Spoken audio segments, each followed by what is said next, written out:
back. Well, Strategic Analysis Australia Director Peter Jennings joins me now to break down the Taiwan election on the weekend and what's going on in PNG. Peter, thank you so much for your time tonight. On the weekend, Thanks, you wrote a column about the disturbing scenes from Papua New Guinea, mass looting, rioting, burning across Port Moresby. Now, our Foreign Minister prides herself on being a leader in the Pacific, yet do you think she's been missing in action as this has unfolded? And also, do you think this unrest could trigger the bilateral security pact that Albanese signed with PNG just recently?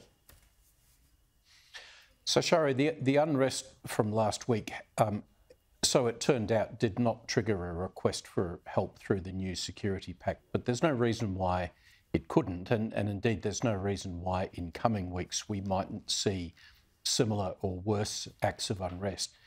When I wrote that piece for The Australian, what I was wanting to say is, how is the government preparing for these types of crises? Instead of just being observers of what's going on, they need to be trying to get ahead of the crisis and manage it. And that could mean, for example, offering support to Papua New Guinea before they actually request it, against the risk that if we don't do it, well, maybe Beijing will, maybe China will. How would we be reacting, for example, if the Chinese had offered a policing presence to look after the ethnic Chinese in Port Moresby? So, you know, the government and Penny Wong in particular made a big play of saying that they were going to be superior managers of the Pacific region. They spent a lot of time in the first 6 or 9 months of their term in office travelling to these countries, but because it seemed to happen over Christmas, the attention span wasn't there. And my concern is, if Papua New Guinea really does find itself in a serious crisis, no country other than Australia has the interests and the capacity to go in and help them. So how are we planning for that? That's my big concern at the moment. Yeah. I don't think our government is sufficiently focused on that issue.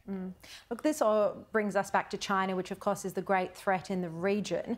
We saw on the weekend that Taiwan elected the pro-sovereignty candidate William Lai to be the next president. Beijing retorted with a statement insisting that Taiwan was part of China. China said the election was a choice between war and peace.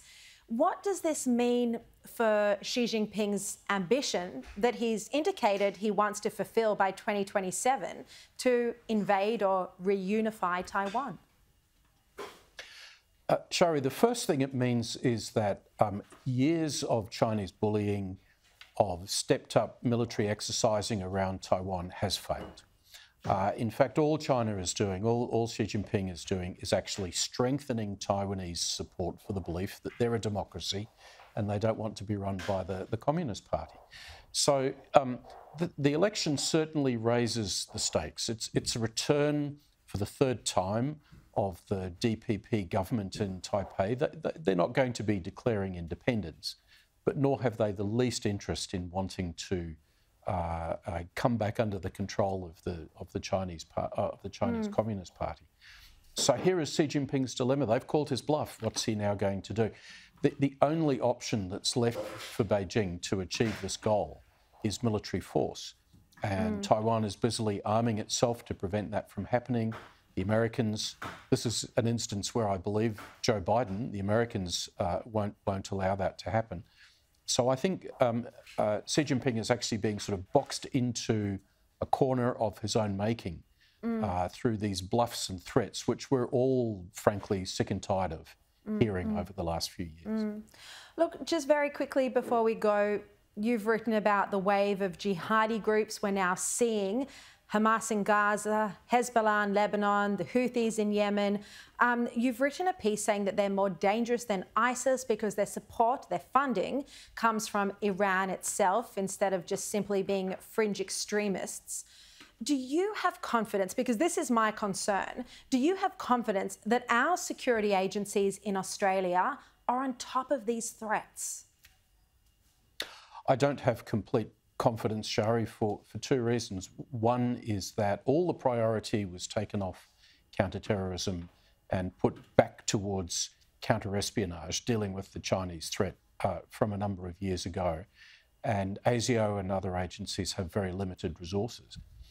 the second reason is that government doesn't want to present itself as having a tough on terrorism position. It wants to be soft in terms of a multicultural approach. It doesn't want to do things which it considers might damage its political interests with ethnic Muslim communities. Peter, and that means to say we're... Sorry to interrupt you. We are completely out of time, and I know that is a complex topic, but thank you very much for joining me.